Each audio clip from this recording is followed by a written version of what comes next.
morning. Welcome back to my channel, no?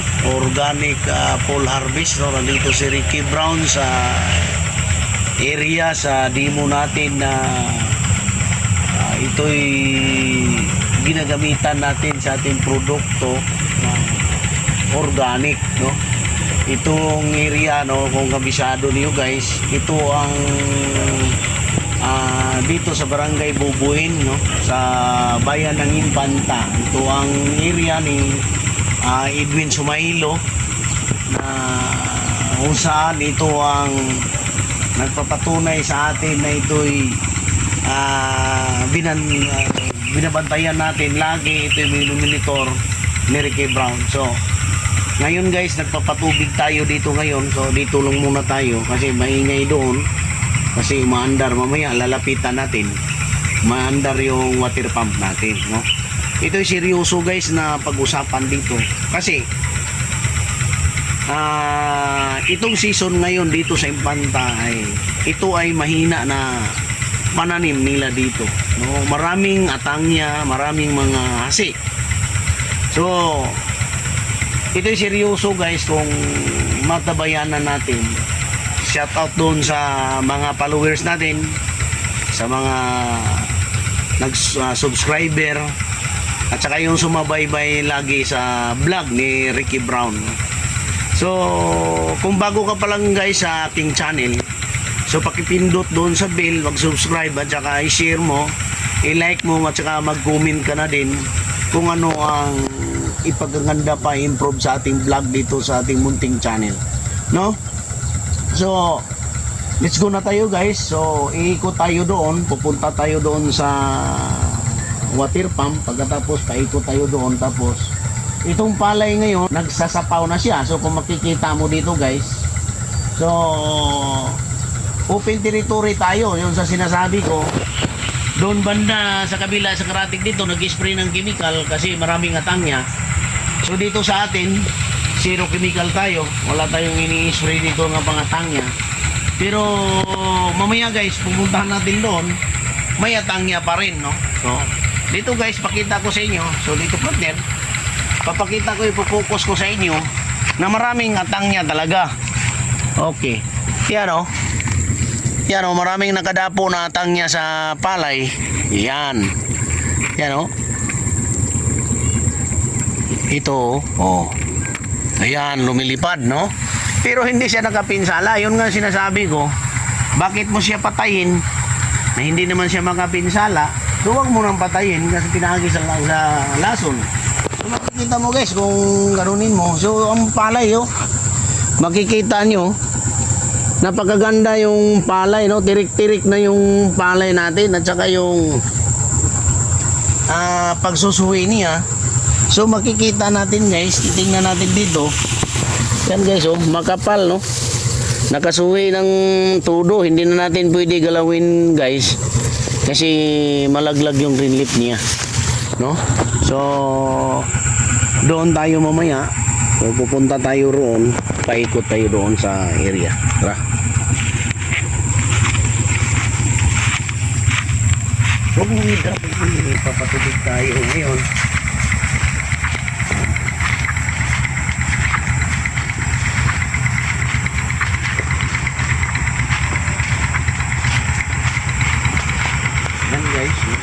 Makikita mo dito may mga mortality guys.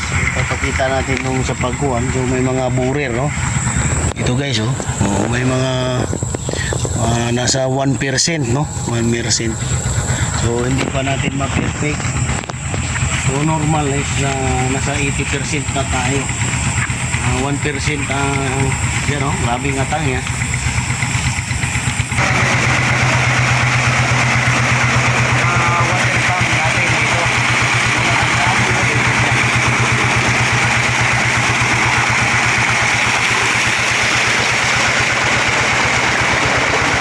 So ito ang sitwasyon ng palay.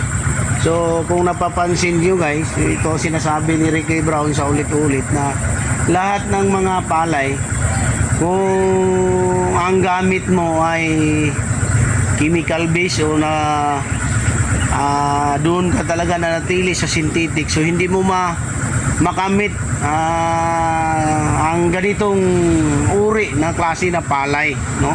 Kasi ito ay natural. So ito guys, dumaan ito ng tungro nung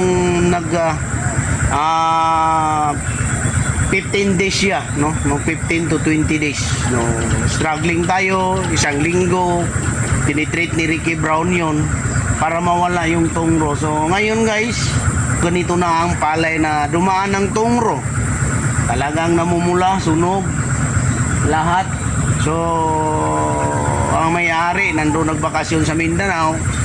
So pinibilin lang sa ni Ricky Brown. So nalilid din tayo kasi doon tayo sa Palawan noon na time na yun. Pero at least guys na kuha natin na rescue, no?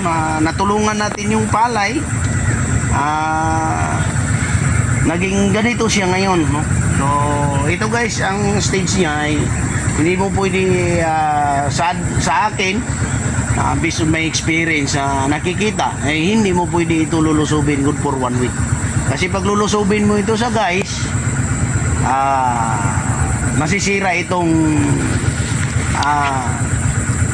production natin dito. So pag chemical base ka, makita mo ito maraming insekto, spray ka talaga, kaya failure guys. Masasabi ko sa iyo, failure ka kasi lilipad yung mga enzyme dito sa green leaf ng palay. So yan ang pinakaiba sa natural basic na pagpaparm, pagtatanim at saka yung sa synthetic. Kasi pag mag-chemical base ka, itong ganito na maraming mga tangya, nag-i-spray ka na. Pero tayo guys, hindi tayo mag-i-spray, wala tayong application, hindi tayo matatakot. Kasi, yun nga, sinasabi ko paulit-ulit,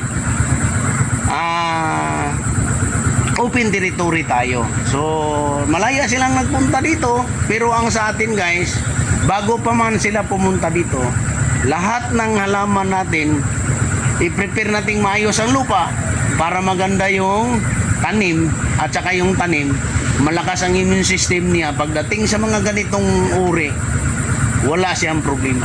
Dito kita mo yung dumaan nga ng tungro guys, pero kita mo yung mga suwi, kita mo yung palay, napakasulid yung buo talaga, no? Parang sigarilyo yung bawat puno guys, no? Yan guys, doon mo makikita.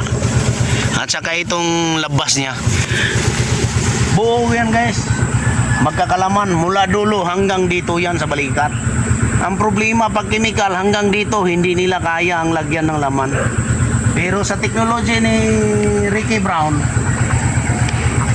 talo ako guys pag hindi mapuno yun dito.